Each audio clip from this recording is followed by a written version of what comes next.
Station de la communauté des disciples du Christ vivant. En ce vendredi de la 33e semaine du temps ordinaire, année liturgique A.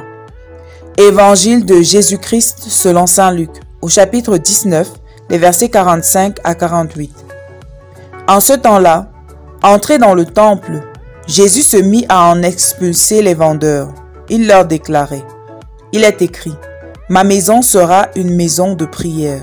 Or vous en avez fait une caverne de bandits. » Et il était chaque jour dans le temple pour enseigner. Les grands prêtres et les scribes, ainsi que les notables, cherchaient à le faire mourir. Mais ils ne trouvaient pas ce qu'ils pourraient faire. En effet, le peuple tout entier, suspendu à ses lèvres, l'écoutait. Acclamons la parole de Dieu. Méditation. Bien-aimés de Dieu, rendons grâce au Seigneur pour sa bonté et son amour pour ses enfants que nous sommes. Par amour, il nous a façonnés à son image et à sa ressemblance, et nous appelle tous à une relation intime et profonde avec lui, notre seul et unique vrai bien.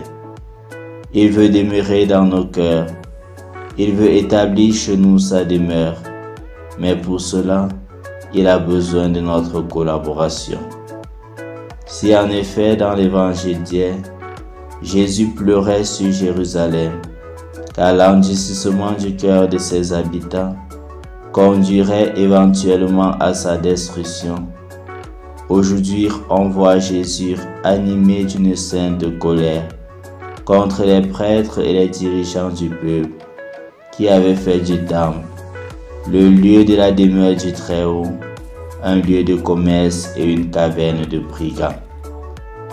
La première chose qui est importante de réaliser est que nos églises, qui sont des lieux par excellence de la rencontre avec le Seigneur, sont des lieux sacrés.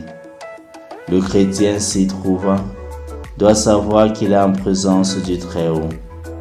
Le Seigneur lui-même a déclaré à Moïse, lorsqu'il venait à sa rencontre dans le buisson ardent: « Enlève tes sandales de tes pieds, car le lieu que tu foules est un lieu saint. » Dans l'Église, l'attitude du chrétien doit donc être une attitude de respect et d'adoration.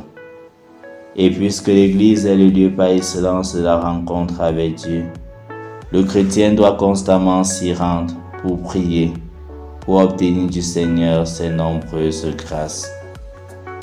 La deuxième chose qui mérite d'être soulignée est que la maison de Dieu, la maison construite de ses propres mains, c'est notre corps. Notre corps est le temple de l'Esprit Saint. Profaner le temple de Dieu que nous sommes, le détruire de quelque manière que ce soit, c'est s'attaquer à Dieu directement. Ne prenons donc pas le risque d'attirer sur nous la colère de Dieu. Certes, Jésus purifie aujourd'hui le bâtiment en le débarrassant des activités impropres à la maison de son Père. Mais c'est avant tout les cœurs qu'il veut toucher par son discours. Éviter de faire la maison de Dieu une maison de commerce est donc une interpellation pour chacun de nous à maintenir notre corps loin des trafics et des activités qui éloignent de Dieu et qui désacralisent ce temple sacré que nous sommes. Évitons de faire de notre corps un moyen de commerce ou un repère de brigands en le mettant au service du mal. Prions. Seigneur Jésus, tu nous instruis aujourd'hui sur la sacralité du temple et le respect qui lui est dû. Accorde-nous, Seigneur, de respecter le lieu que tu habites, où tu nous convoques pour écouter ta parole et nous nourrir de ton corps. Accorde-nous également le pouvoir demeurer par notre vie de tous les jours, le temple véritable du Seigneur. Intercession. Prions pour les dirigeants de l'Église. Demandons à l'Esprit Saint de guider toutes les initiatives pour que nos églises demeurent des maisons de prière, exercice spirituel.